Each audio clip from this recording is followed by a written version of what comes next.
You know, it's never a good sign when an expert investor like Warren Buffett says, a storm is brewing.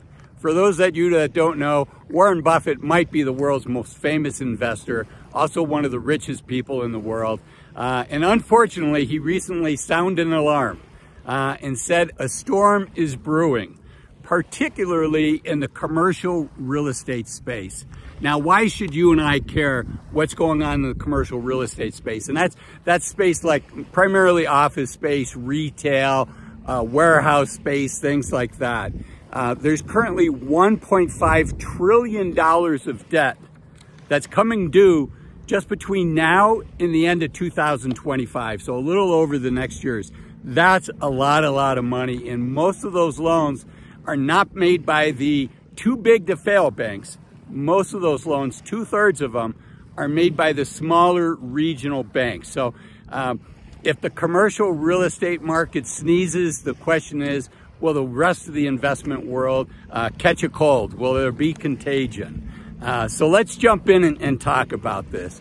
So again, Buffett said, you know, a storm is brewing, and he says, you know, the buildings aren't going to go away, but the current owners do.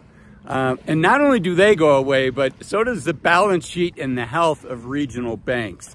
And Charlie Munger said, there's going to be a lot of pain. And Charlie Munger is Buffett's right-hand guy. 99 years old as I record this. Buffett is in his 90s, but Charlie Munger's 99. Still actively involved, super smart guy, knows a lot about real estate. So when he says there's going to be a lot of pain, I pay attention. And basically, Charlie's point is there's a hollowing out of the downtowns, not just in the United States, but in other countries as well. It's going to be significant. It's going to be unpleasant. And as I said earlier, he said it's going to cause significant pain. And the point that both Buffett and Munger are making is, you know, those buildings are still going to be there, but they're probably going to have different owners. If the current owners default on their loans, the banks are going to get hurt. The banks don't want to run office buildings, so they're going to, you know, sell them to other developers, other real estate investment firms, and they'll have new owners. So, you know, life will continue to go on, although the downstream effects of the hollowing out of downtown is going to impact us all. In fact, there's a famous real estate investment firm called Starwood. And just recently, they walked away from a $200 million investment in downtown Atlanta, one of the premier spaces in downtown Atlanta. And Starwood is very good at what they do. And so, you know, if a manager like that can get pinched and can get hurt by this hollowing out of the downtown, right? Since the pandemic, a lot of us have been able to work from home, if not every day, a few days a week. And so there's fewer people going downtown. Some people are still able to work remotely. They don't have to live downtown. They can live in a place that they want to live. And that's all had an impact on commercial real estate. So, you know, that's kind of how we got into this mess. Warren Buffett says, you know, what a commercial building is worth really comes down to how much a real estate investment firm can borrow without having, importantly, without having to put their personal names on the bottom line, right? Commercial loans are very different than when you and I get a mortgage, right? When you and I get a mortgage, we're personally on the hook for that money. But for the large real estate investment firms, they can borrow a lot of money and have it be what's called non-recourse. And so what happens is when there's more debt available, you know, the companies put in a small amount, maybe 30% of the total purchase price in equity, and the rest comes from banks. So a lot of that risk goes on to the banks, and these real estate investment firms really have outside investors putting in that equity, that, you know, 30%. So a lot of times the investment firms, individuals, don't have personal skin in the game or don't have significant personal skin in the game. So they have all upside. So when interest rates were 3, 4, 5% for commercial buildings, they were able to borrow, which really ended up, the price of the buildings went up in value. Even though at the same time recently, occupancies have been going up.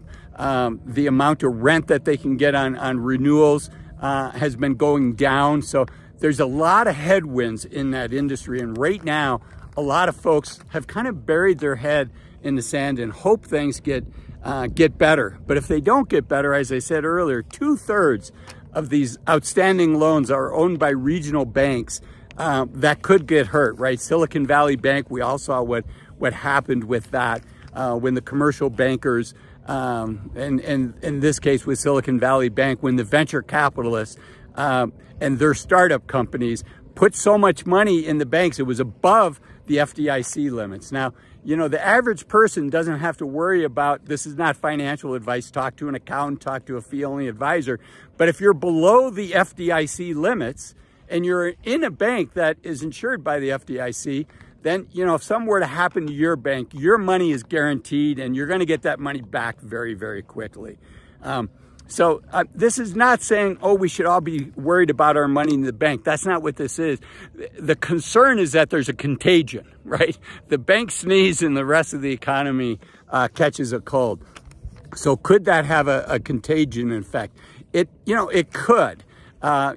Because of after 2008, 2009, a lot of the banks were much healthier than they had been otherwise. But unfortunately, some of those regulations, it really looked at what's called creditor risk.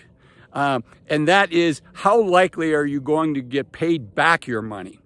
But if you have money that is not going to come due to you in 10 years, and you put that loan out, and I think a lot of banks are in this situation, they put loans out when interest rates were low.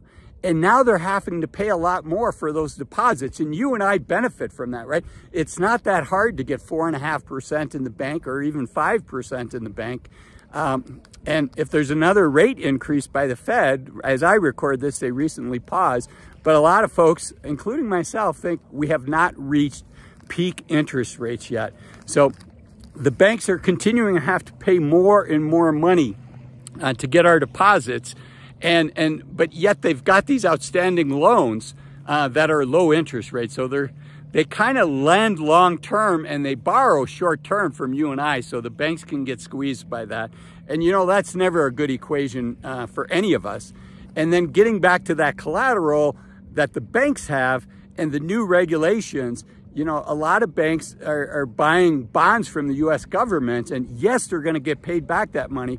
But if the banks had done bought a 10-year bond when those bonds were paying, 2%, 2.5%, 3%, the value of those bonds have gone down because the value of new bonds have gone up. So that's what the concern is there is, yes, the banks have good collateral, but that collateral, if they have to look at it, if they have to value that, the collateral of that could go down. So it's something to look at. It's something to have on your radar screen. That's the purpose of this, is to have it on your radar screen. And another thing I want you to have on your radar screen is be sure to enjoy your retirement. And as we get closer to 60, as we get into our 50s and 60s, it's really important to stop doing certain things that maybe are causing us to sacrifice unnecessarily. And that's what this video is about. Today's video was a cautionary tale, and this video is about enjoying the journey along the way. I hope you enjoy it. Thanks for watching. Bye-bye.